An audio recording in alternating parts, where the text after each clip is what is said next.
The public institutions have to change and adapt and innovate and be dynamic as the private sector is.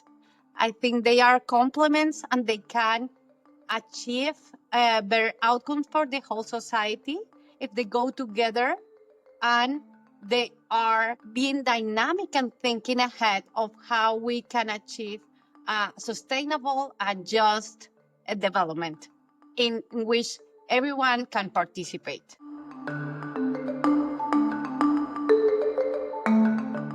I'm working in the Women Business and the Law project, where we analyze the laws in 190 countries. And what we do there is to find the barriers for women. One of our questions is how to reform for these barriers not to be there, how we can include more women.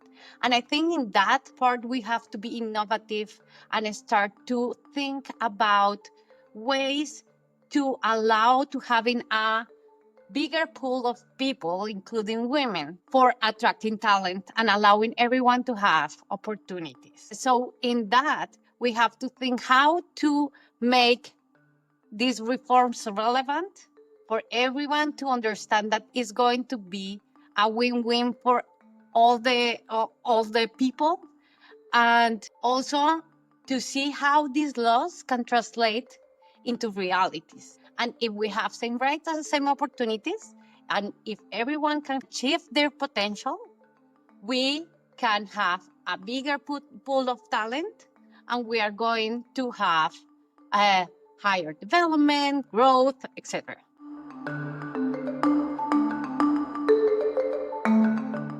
More than sectors, I'm thinking about specific countries.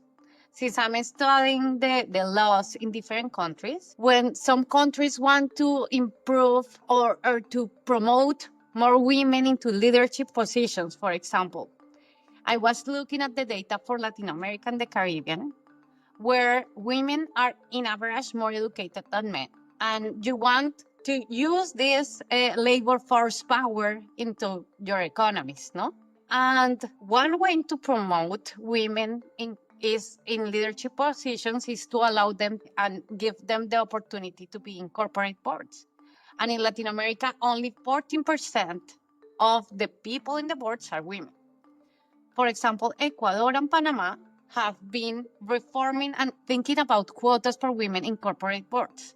Ecuador have this law in which 1 out of 3 people in boards have to be a woman. And that is going to help people to realize that the women in leadership positions is something that can bring diversity, new ways to think about the firms. It could be innovative, and through that learning process, then we don't need the quotas, but you have to start trying to promote women with these reforms and strategies, policies, and programs to promote this leadership of this group that has high education, but it has been marginal in leadership positions.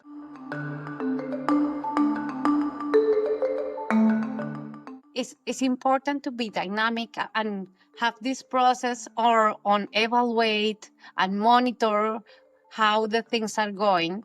And you can innovate, and it doesn't have to be from scratch. I think it's key to have evidence and data to understand how you can innovate, and it's important to really think about what has been working in other settings and how you can adapt for your setting. And there's plenty of things that have been happening in laws, in policies that are around the globe.